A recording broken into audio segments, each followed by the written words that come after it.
60年来都是世界上最大的铁矿买家，我没有议价权呢。澳洲你是看我吃饭的，我们可不可以因为疫情要干嘛的啊？这个价钱我们可以商量一下，不行的。60年来不能议价，不可以用人民币，一定要用美元结算。大家仔细看，西芒度开发出来之后，效应会越来越大，像稀土的效应，它竟然一年可以供应6000万吨，所以现在我可以议价了。现在我不看你吃饭的，而且我现在最重要一点，我要用人民币结算，你们有没有意见？这3大矿场他们都同意用人民币来结算，它将来在市场上，它会慢慢取代美元的市场货币地位，会成为继稀土之后中国大陆第2张很重要的王牌吗？60年来，我都是世界上最大的铁矿买家，我没有议价权呢。东西都是我在买的，我的进口量是最大的。澳洲你是看我吃饭的，我不能讲话，我不能说，我们可不可以因为这个疫情要干嘛的啊？我们这个价钱我们可以商量一下，不行的。奇怪了，中国作为最大的铁矿进口、铁砂进口国，60年来你不能议价，然后呢，不可以用人民币结算，一定要用美元结算。美元结算这个铁矿砂是它占了80%的全球的市场，那是没有错。可是问题是我今天好像完全没有发言权。大家仔细看哦。西芒度这个矿砂厂开发出来之后，它的效应会越来越大，会有点类似像稀土的效应，就是说，西芒度现在我跟西非几内亚签约了，那你能够提供更好的价钱，或是更好的离岸价，或是更好的交通便利的因素吗？没有，中国提供的最好，所以中国也支持你的基础建设，而且悄悄的做。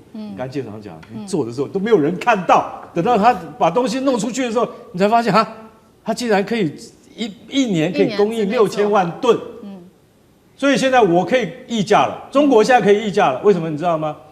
因为以前我都靠必和必拓啊、力拓啊、拜托啊，跟这些公司我们都要讲好，然后现在如果还不够，我们跟巴西啊那个淡水河谷再买一点。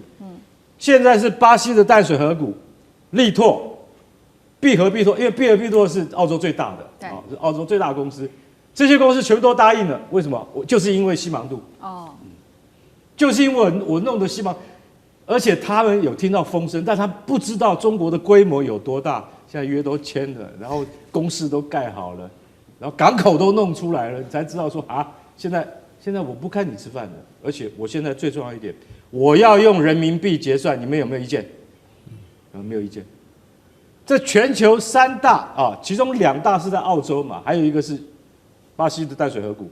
这3大矿场他们都同意，为什么？同意用人民币来结算的。所以意思是什么？你知道吗？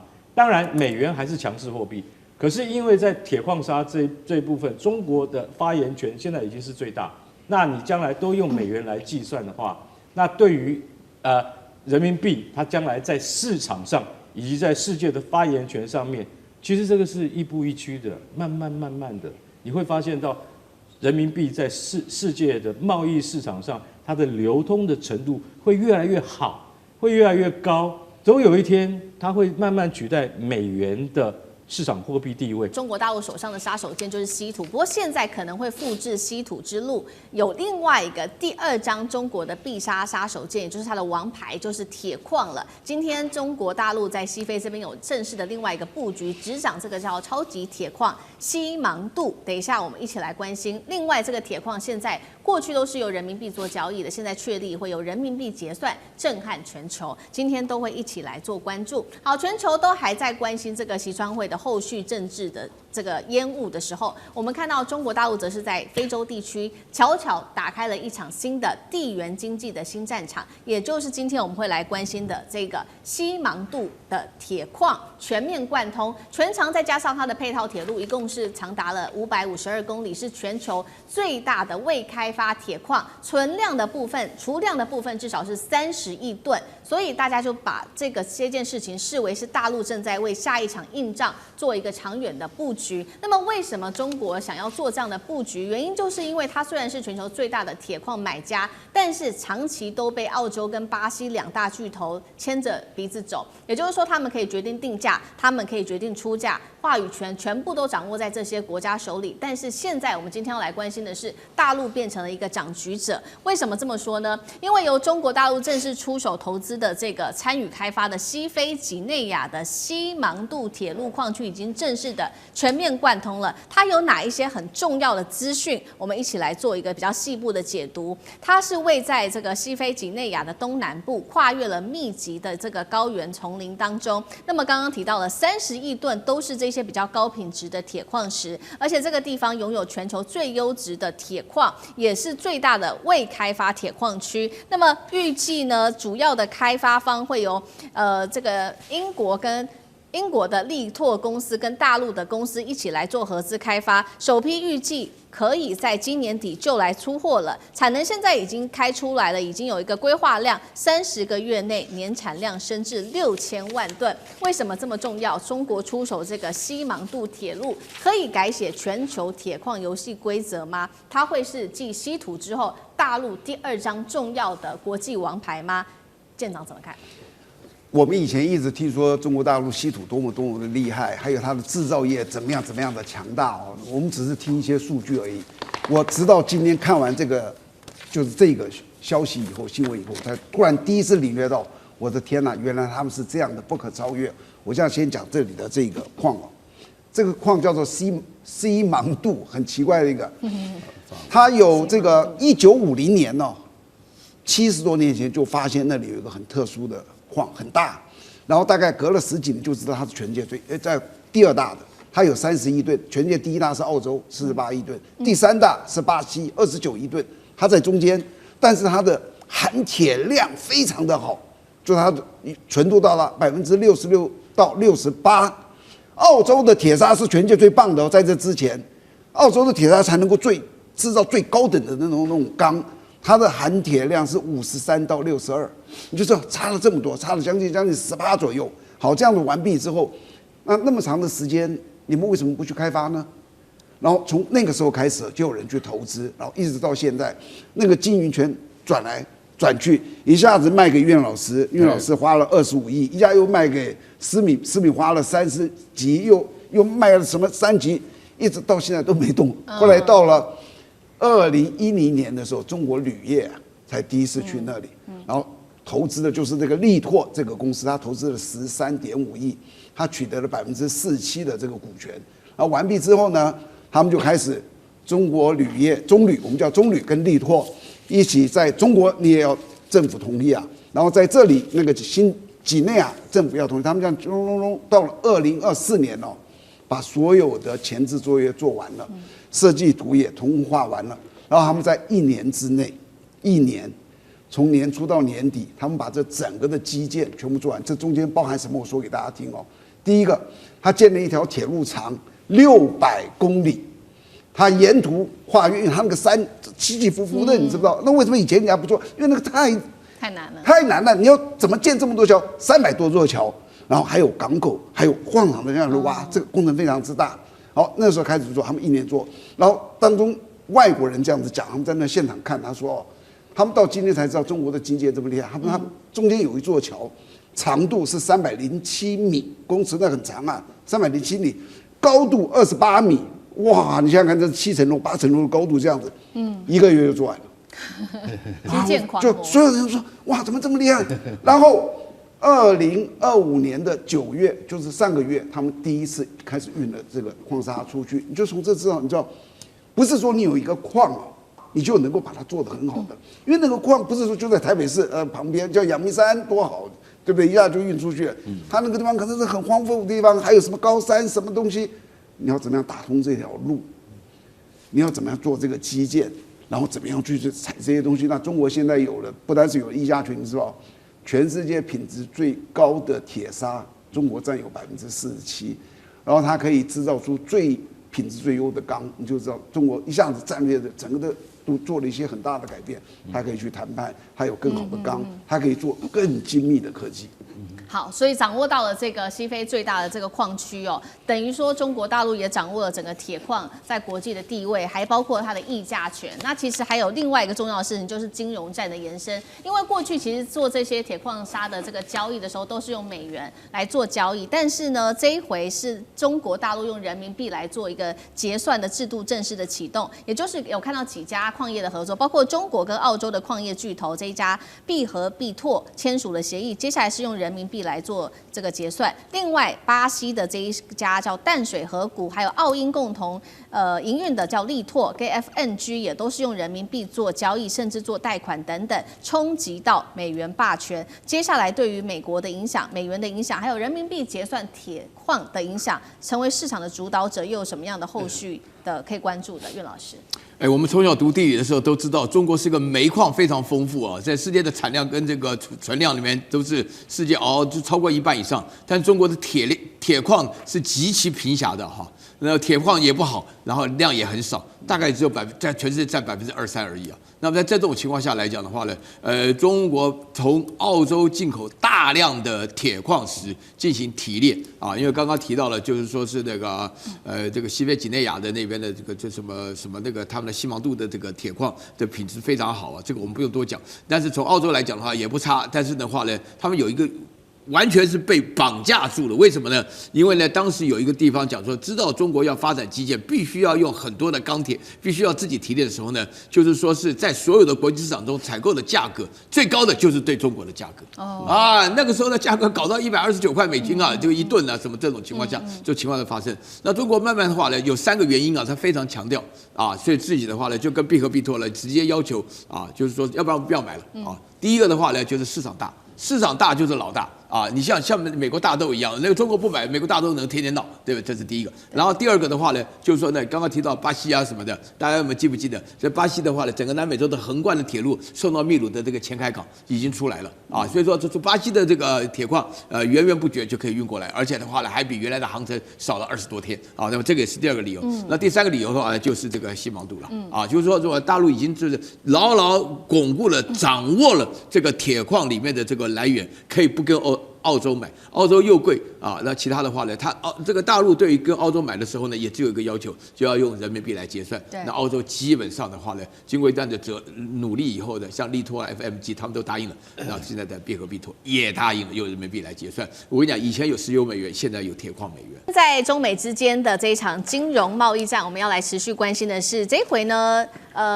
大陆国家的，我们来看到是习近平，他说呢，要来当的是全球的黄金保管人。尤其现在呢，川习会快要进行前，现在丢出了一个叫做金融核弹。我们今天要来看看各国会不会把他们的央行金条往北京这边去送呢？美元霸权有没有可能在这个时候做松动？今天都会一起的来做关心。赶快来看到的是上海这一回呢，打算透过在上海金交易所在香港这边设立一个叫做国际版的指定仓库，传出呢现在已经跟多国谈好了，那么各国有机会把他们的黄金储备转来放在香港展开国际的黄金交易，所以呢不只是像过去放在这个纽约或者放在英国，这一次有没有可能就放给中国大陆来这边做储备呢？另外我们来关心的是，如果真的成真的话，也代表说过去在美元的这个霸权里面主导的国际金融秩序会开出一个人民币金本位的新战场。我们来看看专家怎么评论这样子的一个动作。首先是来自于渣打的首席经济学家，他说现在各国正在打算要分散他们的外汇储备，也就是说不是只是单压在美国这个地方了，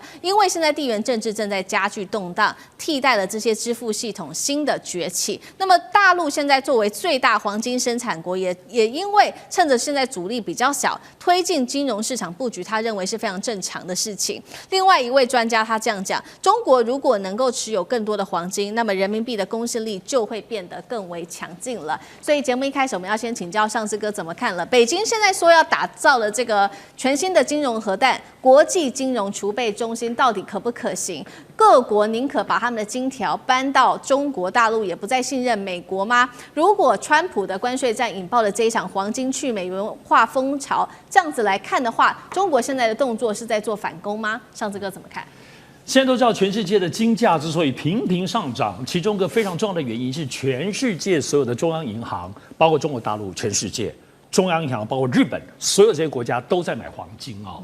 那买黄金的很大的原因，其实当然很多，除了包括过去是油价波动，但是现在油价影响降低了，主要还是因为美元大家后市看弱，而且包括现在包括美国的 FED 可能接下来又要准备降息，又要把很多的美金继续再加印起来，美金这个波动跟不值钱，大家要有黄金。我们现在看到是眼前的这个从投资黄金的态势，但是我们现在来看整个中国大陆的国家战略，为什么现在看起来会把黄金？中国大陆会帮国际建构一个黄金储备的平台，这件事情非常非常微妙。我也建议大家要一直持续关注，我认为这是会非常非常长久性的。首先怎么说呢？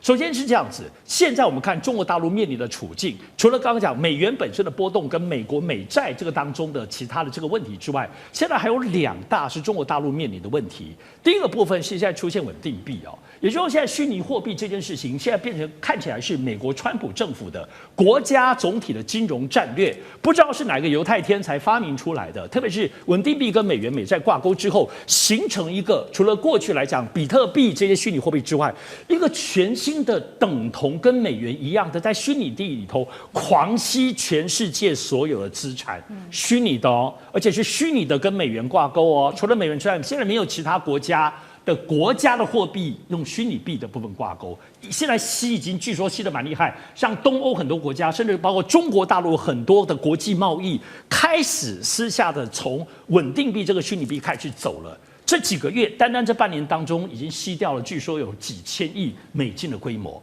所以现在中国大陆现在要发展部分，要重新建构一个实体货币经济。传统以来几百年来，大家都是货币都是跟黄金挂钩，所以当现在美国手上有这个美元的武器跟稳定币虚拟货币的2大武器的时候，中国大陆有必要重新扣紧以黄金为全世界公认标准的这个部分的平台。我想我们都知道，现在在去美元化，过去来讲都觉得人民币要起来，其实没有那么快。所以首先中国国力先是去美元依赖化，再来是去美元美债的体制依赖化。人民币其实过起来，大家觉得好推，没有，它现建构一个黄金的这个中介站，让大家紧扣黄金，而且人民币跟黄金，包括未来可能人民币会升值，作为整个中国大陆国力的提振在这个当中稳并附着之后，用人民币跟黄金建构这个强力的支撑之后，跟美元脱钩，跟美债脱钩，跟虚拟币尤其稳定币脱钩之后，这个跟全世界的经贸往来再用人民币结算，它就整个是在黄金的架构之下。也就是说，透过掌握黄金跟全球建立平台来去美元化，而不是像过去来讲拉抬人民币去美元化。这个部分的思想，我想其实中国大陆从2019年川普当时2017年执政开始，从打华为的2019年，从2022年超过几百家中国大陆在美国上市的，包括国企全部下市，阿里巴巴、腾讯一路下来，包括俄乌战争的经济制裁到现在，包括去美债，整体来说，中国大陆做这件事情，包括黄金，已经进行将近10年了。好。所以大陆的长期战略在经济上面，在金融战上面，去美元、去美债，然后它要特别强化的就是包括了黄金，还有特别强化就是人民币的交易。所以我们要来持续看到，确实大陆这一切的动作早就已经是有备而来的，而且呢，它持续的买黄金已经多久时间了？达到了10年的时间。那过去11个月也是都是连续的买进增持黄金的，撑起它的金融的底牌。我们现在来看到现在大陆是全球第6大官方的黄金储备国，所以现在每个月仍然在持续的加码当中。尤其刚刚特别提到了嘛，川普4月份打的这场关税战，让大陆更有决心要去美元化。我们看到做了哪一些的一系列动作？中国在从4月份开始抛售了至少500亿美元的美债，还计划持续的出清剩余的部位，并且把原本放在纽约联准会的这个2000多吨的黄金全部的搬回北京跟上海。本来以为只有中国做做这样的动作吗？没有。我们看到，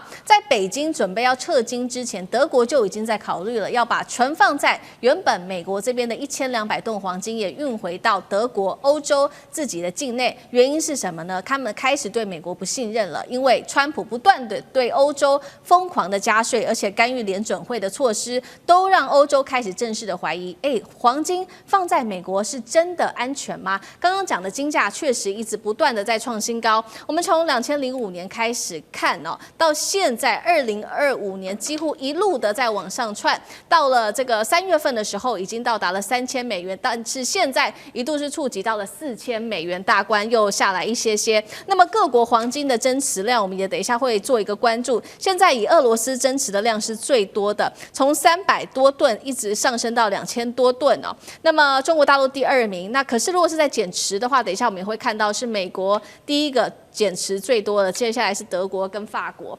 接下来我们要来问大使怎么看了。川习会在即，这一次北京用黄金来说话，这是经济外交最后通牒吗？同时，习近平他这边疯狂的卖美债、囤黄金，是准备做一个金融战的反攻吗？大使怎么看？其实中国大陆对于人民币的国际化还有对美元的依赖它是采取一个比较渐进的一个做法。它第一个这种比较渐进的做法对中国大陆也比较有利。那你要立刻就是说跟美元是霸权进行宣战的话，那第一个你要别人也要跟你一起来那另外一方面，你可能未蒙其利先受其害。那因为这个一个货币它建构最主要是什么？一种信任跟信心。而且它在实体上交易的时候它作为一个交易工具的时候，它的流动性是如何？美元是完全流动性人民币没有100%的流动性人家为什么持有美元？美元你要买要卖快得很，对不对？你大量的美元，你在任何地方买卖你都是很方便的，这叫流动性。货币有一个很重要的一个特性你要成为大家愿意使用的一个工具的话，那流动性要很强。那可是问题就是很多大国的话，他也不愿意让他自己货币被别人掌握太多，来炒卖他的货币，造成他的经济的这个怎么样波荡啦。那所以现在你说人民币要完全跟美元产生一个怎么针锋相对互相抢夺国际主要这个流通货币的这个地位的话，人民币目前还不具备这个过程。而且中国大陆作为全世界最大的一个这个贸易国制造国它需要大量的美元作为支付的工具你现在你说我付人民币给你，人家还不见得接受。对，本币交易是中国大陆在提升人民币的国际信用，跟它要消减美元的国际地位的中间一个方式而已。本币交易，另外一个就是所谓数位人民币。数位人民币的话，也是可以不要透过美元，然后让这个国际贸易中国大陆国际贸易可以顺利的进行。要不然的话，你不够美元的话，你的国际贸易你没有美元来支付的话，事实上很多贸易会很困难的。第三个现在就是什么？储备黄金，加强储备黄金。某种程度上来，我也听过一种说法，其实人民币为什么要放在很多手上中国大陆抓了很多美元？其实美元也代表一种什么？一种锚定的功能。人家信任你这个经济，信任你这个货币，是因为你手上有很多美元。那美元今天这个地位不是说一朝一夕造成，它很长时间造成。对，你要撼动它不是那么容易。所以我觉得中国大陆现在是多管齐下了。所以增加黄金储备的话，也是一个方式。第一个分散风险，第二个你多储备黄金的话，对于人民币的国际信用也会增强。所以我认为这个都是一个渐进的过程。中国大陆并没有说要跟美元进行立刻摊派式的这种斗争，并没有这个情况。好，在这样子人民币增强、态势国际的地位之下，美元霸权会不会间接的转弱呢？等一下，请干哥来带我们看。那我们也先来看一下现在的金价因为各国央行现在疯狂买金之下，美元信任被掏空。我们看到近10年金价可以说是翻了3倍，疫情期间冲破$2000，刚刚讲了嘛，在3月冲破了$3000，到现在近$4000左右。那央行的部分，全球的黄金需求中，央行买盘占比高达1/5，是远超过2010年那个时候的1成的。干哥怎么看？好，现在美国跟日本比较具有规模的投资人的话，他们现在都在做贬值交易。什么叫贬值交易？就是我不买法定货币了啦，像比如说美元呐、英镑啊，我不买这个。我虽然不买，我抛掉一定是贬值嘛，对不对？没关系，我不要了，我干嘛？我就去买黄金跟所谓的比特币啊。那这是一种过程，但是他们看好，为什么？金价已经到了每英两$4000了，还会不会再上去？刚才上次已经讲了，这可能还会再上去，再上去就不得了了。那这是不是一个长期性的现象？那国际其实金价市场它其实受到政治因素的波动其实是很大的，但是连10年来它都可以涨。那你就可以从2020年那个疫情开始，从2000到现在变4000，不太久才5年的时间它就翻了1倍了。那10年来它是总共是翻3倍。这是一个很值得观察的现象，就是说，究竟黄金是不是一个可以被依赖的？因为你连白银都跟着上涨，每英两$50啊，白银从来没有那么高过啊，对不对？因为白银的供应从来不是问题。可是现在大家就看到说，现在各联邦，就是说各国的中央银行，他们都是以黄金作为主要的那个准备来源，总共占全世界15%是各国央行所买的。在这种情况之下，金价只会越来越上升。为什么？很简单，破了$4000，就是因为川普他今天做的倒行逆施，害得各国更加的恐慌。所以中国他现在在布局啊，在香港啊，他必须要成立第一个啊，设立首个国际版的，就是说储存金条的地方。那这个其实它可以说服一些跟他志同道合的国家。我就看中国怎么样踏出这第一步，比如说像巴西啊，比如说像金砖这些国家哈。那你说这些国家如果说他们都愿意跟中国志同道合，那就可以开始展开去美元化的第一步。但去美元化，像大师讲，真的没有这么容易，因为信任，对，很简单，信任感。你怎么让我们有信任感？其实最简单的解决方法，你光是从两岸关系之间，你让台商可以自由汇兑贸易，从这边开始建立起，好不好？我今天讲的很直接，台商以及到这个大陆当地旅游的台湾人，或者是暂居在大陆当地的台湾人，他们能不能有这个自由，这个在这个大陆开户或是提取现金的权利，到现在是没有的。我觉得大陆这方面应该中国要从这边着手。让大家取得基本的信任，你将来的去美元化，去建立对抗美元的那种国际战略布局，才有可能会慢慢的接近成功。中美之间的贸易战，为了对抗来自于中国在稀土上面的限制，现在川普双管齐下，他打的就是稀土战，同时也打粮食战，两个重要的策略。第一件事情在产业上，我们看到他把他的战略产业全部都是国有化了，尤其他特别宣布了美国的7大关键产业，接下来都会由政府来做比较严格的管制，从稀土相关到半导体、药品、钢铁，全部纳入在战略的管控当中。因为贝森特是这样讲的，他说面对像大陆这样子的一个竞争对手，它是属于非市场的经济，因此我们就必须要实施全新的一个产业的政策。美国这一招被视为是真的吗？是学大陆的国家资本主义？如果是这样子的话，那学得来吗？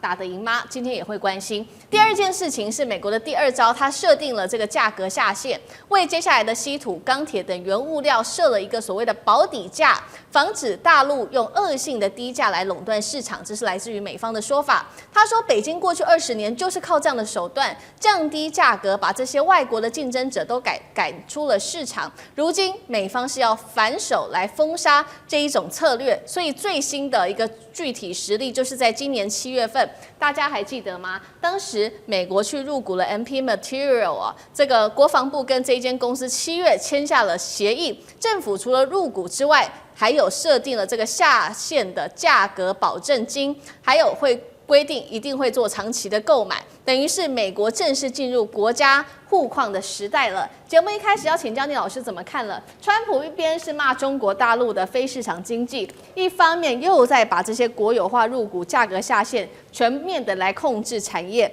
这个不就是大陆的那一套资本市场国家主义吗？美国学得来吗？聂老师怎么看？对，我跟你讲，我从小大家就有讲过，当你共产主义走到极端就是资本主义，资本主义走到极端就是共产主义。真的，现在开始这个 chemistry 正在发酵。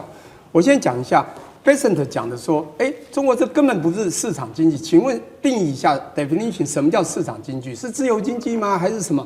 我跟你讲，中国也没有市场，也没有非市场经济，他们叫的市场经济叫做具有中国特色社会主义的市场经济。对，他们是共产世界，他们由集团决定，他们的5年计划就规划未来，所有东西稳抓稳打，这步步为营。你要学它很难学啊，所以你要学它那招太难了。我现在讲，他有招学招。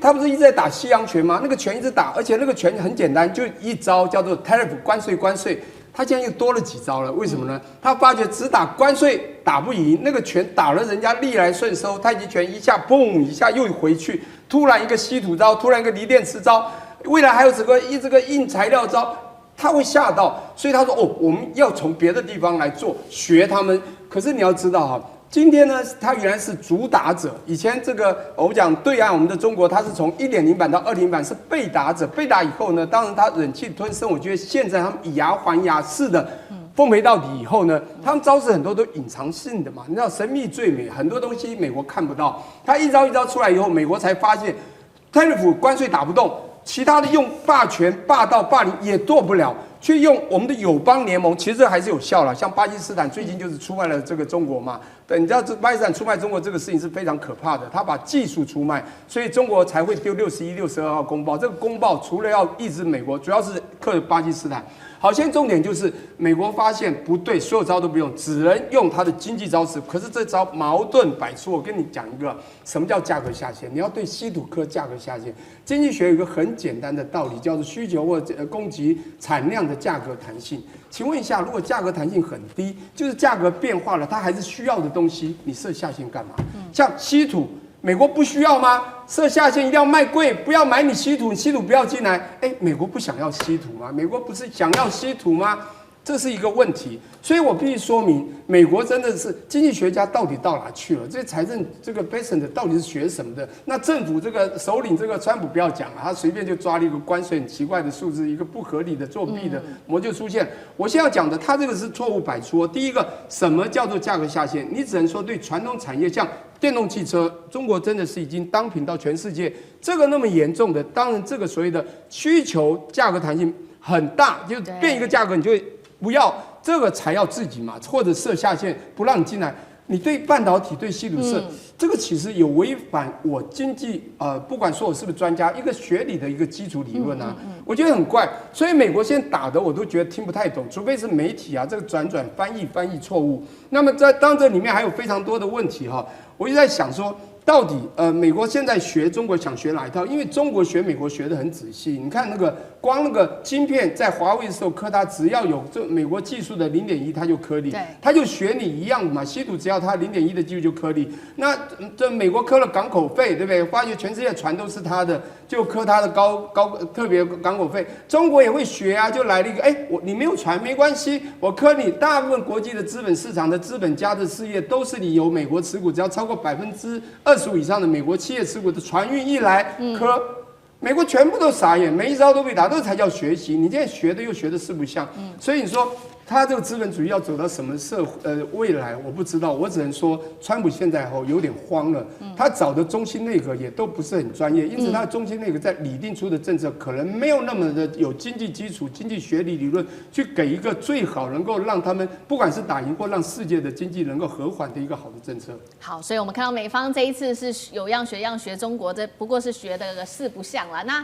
现在针对稀土还设了下限，希望能够独立，真的做得到吗？尤其是晶电技术现在掌握在大陆手里，厉将军怎么看？那我觉得美国现在来讲的话，川普发现说很多的他国家安全的战略的产物必须在国家必须要适时的介入，跟这个具有它的股权。我们从 Intel 来讲，美国也要参加股份哈。那这次稀土来讲，它也要参加股份。那我们可以称之为具有美国特色的资本主义哈，就美国开始要加入这些国家产业。但是你稀土这项东西哈，你是不是这么容易就能够完整的提炼技术？那我认为说是中国稀土的提炼是从邓小平的时候就已经开始这个研究这个稀土提炼的技术，所以那个时候邓小平讲过一句话哈，这个美国有晶片，我们有稀土，那时候他就讲过这种话。那反观美国来讲的话，是在2015年的时候，他认为稀土提炼具有高环境的污染，那时候他就停止。那距离现在已经10年了，所以大家评估，如果说是美国在稀土提炼的技术，那不管从开设工厂到提炼的技术哈，真的能够达到中国这种提炼精炼的水准，那可能要有10年的时间。他们是依据他们2015年提炼到现在。那之所以说美国将稀土设定价格下限，也就是说你要买这个稀土来讲的话，最低你要多少钱来买？我觉得这种行为在商业上面来讲的话，等于是说挥刀自宫，自己这个断了自己的生路。以后这个你要相信，这个商业上面来讲的话，当然是自由市场，一定是说这个什么地方便宜，我跟什么地方买嘛。那你美国自己设定自己的价格的一个下限，那你是不是要求自己一定要用比较高的价格来购买这个相关的稀土？关键是说你设定这个价格，你都还不见得买得到，那更何况说是你用更高的价格。现在我觉得稀土这一招大概已经将美国打得很痛。然后美国现在来讲的话，我觉得这个他后续来讲，川普我们看到他态度已经放软了。究竟在月底这个习川会到底会不会谈到这一块，我们拭目以待。好，我们刚刚看了这个中美之间的关税战，重点之一就是这个稀土战哦，打得如火如荼的。另外一件事情就是粮食战。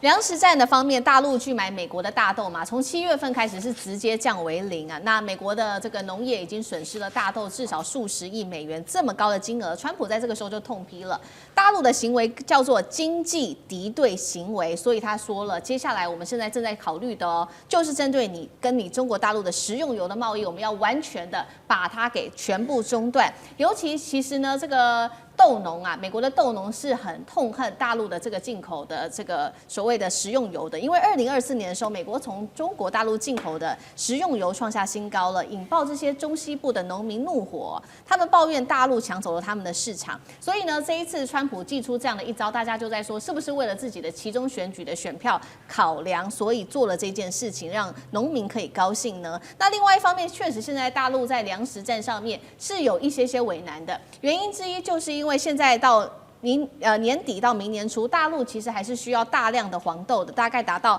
800到900万吨。但是呢，两个重要国家，第一个美国，它现在跟他打贸易战，不能跟他买嘛。那另外一件事情是，巴西豆的价格却是不断的每月几乎都在升高，所以现在只能靠阿根廷或者是中国大陆自有的国家储备来撑场。这一场中美之间的贸易战，从稀土打到粮食，到底谁的底子比较厚？接下来大陆在黄豆方面会怎么来做因应呢？张将军怎么看？我认为这是一个粮食不对称作战，不是？因为目前来看的话，中国大陆是买方，我认为买方占据上风。那中国大陆都向美国进口蛮多的。那现在美国是卖方，我认为卖方目前占据下风。中国大陆每一年向世界各地进口9000万公吨大豆，我们看它需求量是非常大的。那在去年呢，它是向中国大陆向美国进口了，我们讲钱好了，126亿美元。对，我们现在买大豆126亿美元，买了2700万公吨，对，等于起码非常多的。那现在，那中国大陆到现在为止没有买。我们看现在是10月，我们看9月中国大陆买了1287万公吨的大豆。但是没有任何一公吨是买美国的，巴西、阿根廷，是这样。那美国就急了，因为到11月的时候，整个大豆都还是现在满坑满谷啊，对，都没有外出去啊。中国大陆是买方，我就是不买。那不买的话，中国大陆总要吃啊。我认为中国大陆有3个方法。第一个方法呢，它第一个用进口替代，他就找阿根廷就好了嘛。当然会贵一点，但是炒阿根廷，因为巴西买的差不多了，那买阿根廷。那我进口替代市场，我就不买美国，因为大家在贸易战，大家继续要打奉陪到底，那我就买阿根廷，我就是不买你。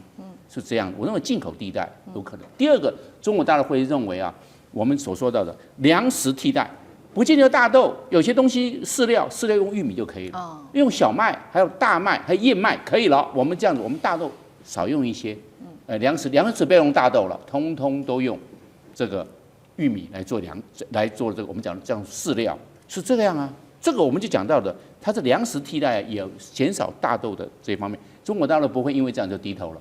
那这个我们讲进口替代完美粮食替代，那第三个呢，它可以饮食习惯的调控，我们可能少喝点豆浆，少吃点豆类的产品，然后可以我们可以吃其他面粉啊，什么米啊，什么都可以。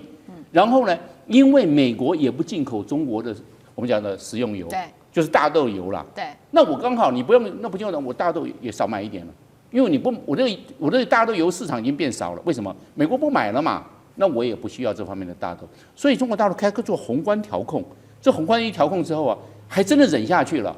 忍下去等谁倒霉？卖方倒霉啊，是美国倒霉啊。所以我认为目前来看的话，中国大陆买方占大豆市场的上风。好，打了半天，中美之间毕竟还是中方还是这个买方，买方永远占上风，可以做战略上面的调控。同样的问题再请教姚老师，又怎么看？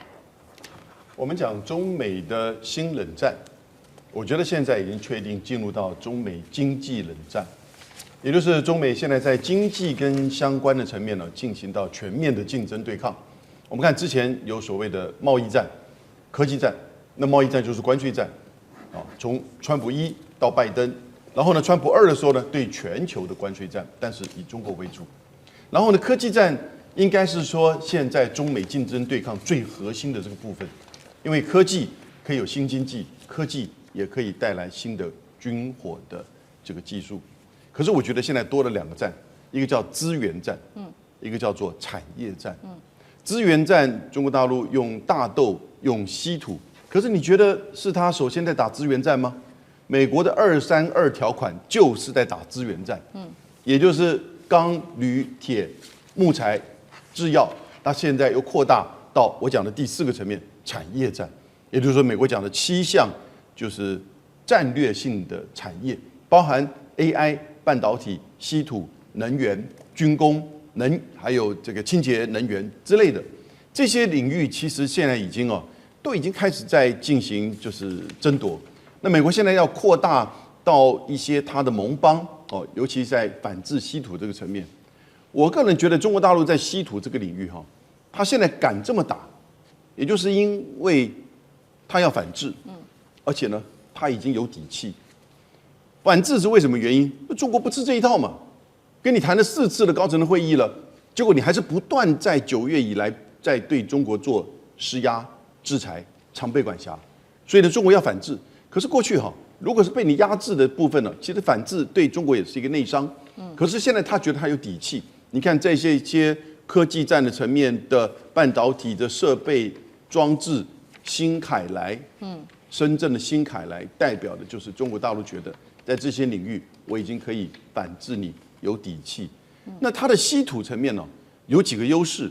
第一个技术优势、成本优势、时间优势、人才优势。所以最后你讲到刚才思敏提到的这个食用油，美国用食用油来反制，这是误解，是叫做 used cooking oil， 那就是叫做 UCO， 那个是回收的食用废油。美国进口之后，这很大量，因为中国太喜欢用油嘛，所以大量的出口到美国做什么呢？做生质燃料，做什么呢？农业机械的这个燃油。所以美国如果不进口，那你自己受伤受损，那中国就说它有反制，它有底气。所以现在中美之间的新冷战进入到了一个经济冷战的这个新阶段我个人觉得是接下来会进入到一个危险的循环，越来越激烈。